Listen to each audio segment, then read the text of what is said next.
மக்களே, நம்ம இன்றைக்கி என்ன பார்க்க போகிறோம்னு பார்த்தீங்கன்னா, வெண்டைக்காய் முருங்கைக்காய் வச்சு ஒரு சாம்பார் தான் பார்க்க போகிறோம். இது நம்ம அரைச்சி வச்ச சாம்பார் தான் பார்க்க போகிறோம். இதுக்கு என்னென்ன பொருள் தேவைங்கிறத பார்க்கலாம் வாங்க. கடாயில் ஒரு டேபிள் ஸ்பூன் எண்ணெய் ஊற்றிருக்கேன். அதில் இந்த மாதிரி தேங்காயை எல்லாம் அழிஞ்சு போட்டு கொஞ்சம் வதக்கி நல்லா வதக்கி எடுத்துக்கலாம்.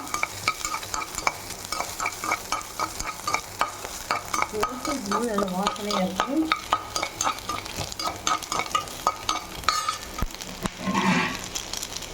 எடுத்துக்கலாம்.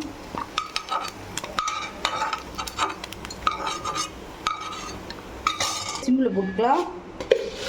2 டேபிள் ஸ்பூன் வரமல்லி, 1 டேபிள் ஸ்பூன் கடலைப்பருப்பு, ஒரு 4 வெந்தயம், காரத்துக்கு ஏற்ற மாதிரி மிளகா,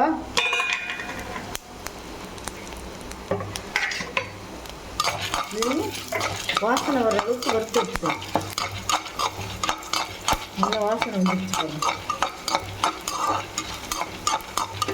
இந்த மாதிரி வறுத்து நம்ம சாம்பார் ஊற்றும்போது பொடி பண்ணி வறுத்து பொடி பண்ணி சாம்பார் ஊற்றும்போது சாம்பார் ரொம்ப டேஸ்ட்டாக இருக்கும். அடுத்தது ஒரு பொருள் சேர்க்க போகிறோம். அதை தனியாக தான் ஊற்று போடணும். டேபிள் ஸ்பூன் உளுந்தம்பருப்பு.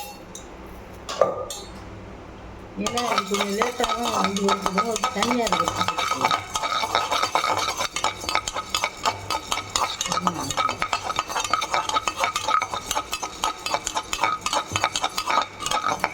இனி வறுத்து போட்டு ஆறுனவுன்னா மிக்சியில் அது நல்லா பவுடர் குறைன்னு ரொம்ப டேஸ்ட்டாக இல்லாமல் குறைன்னு அரைச்சிக்கலாம். நான் அரைச்சி காட்டுறேன் உங்களுக்கு. நல்லா பச்சை வாசனை ஒரு அளவுக்கு வச்சுக்கோங்க.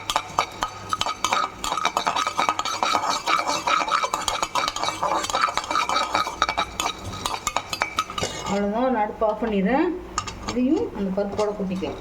சாம்பாருக்கு நான் ஒரு டேபிள் ஸ்பூன் எண்ணெய் ஊற்றி அதில் கடுகு வெங்காயம் போட்டு தாளிச்சிட்டேன். நல்லா கண்ணாடி பதம் வரணும்னா போகணும். இல்லை நான் ஒரு 200 கிராம் வெண்டைக்காயை வதக்கி வச்சுருக்கேன். அதையும் போட்டுக்கலாம்.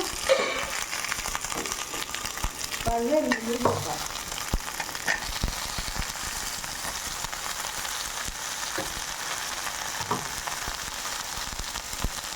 தண்ணி ஊற்றிக்கலாம். பாருங்க, இப்போ 4 தக்காளியை நான் பெருசாக அரைச்சிருக்கேன். அதையும் ஊற்றிக்கலாம். மிக்சியை கழுவி விட்டுக்கலாம்.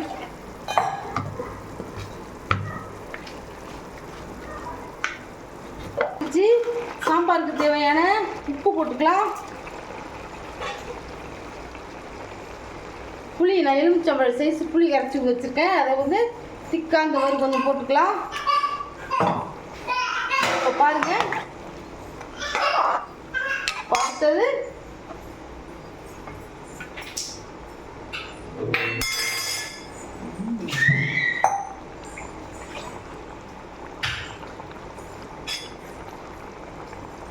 வறுத்த மசாலாவை மிக்சியில் போட்டு இந்த மாதிரி குறைன்னு அரைச்சிக்கோங்க. இவர் இந்த மாதிரி குறைன்னு அரைச்சிக்கோங்க. அதில் நம்ம வந்து தேவையான நம்ம காரத்துக்கு ஏற்ற மாதிரி குழம்புக்கு ஏற்ற மாதிரி நான் 2 ஸ்பூன் போடுறேன். 2 ஸ்பூன் போடுறேன்.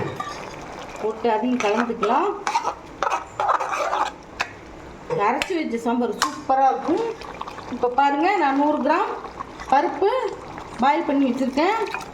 கரெக்டாக இருக்கும். இதெல்லாம்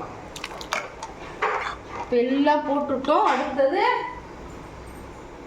இப்போ பாருங்கள், ஒரு பீஸ் வெல்லம் அதையும் போட்டு ஒரே ஒரு கொதி விடுவோம். ஏன்னா அந்த நம்ம மசாலா போட்டுருக்கோம்ல, அது நல்லா ஒரு கொதி கொதிச்சாதான் நல்லா பச்சை வாசனை போய் நல்லாயிருக்கும். கருவேப்பிலை போட்டுக்கலாம்.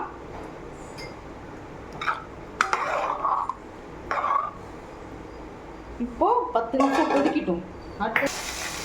இப்போ பாருங்கள், சாம்பார் ரெடி ஆகிடுச்சு. நான் ஆஃப் பண்ணிட்டேன். இதே மாதிரி நீங்களும் செஞ்சு கொடுங்க. இந்த ரெசிபி உங்களுக்கு பிடிச்சிருந்ததுன்னா எங்கள் சேனலை ஷேர் பண்ணுங்கள், லைக் பண்ணுங்கள், சப்ஸ்கிரைப் பண்ணுங்கள். ஆல்ரெடி நான் சாம்பார் போட்டிருக்கேன். அதை பார்த்து தெரிஞ்சு போங்க. தேங்க்யூ, பாய்.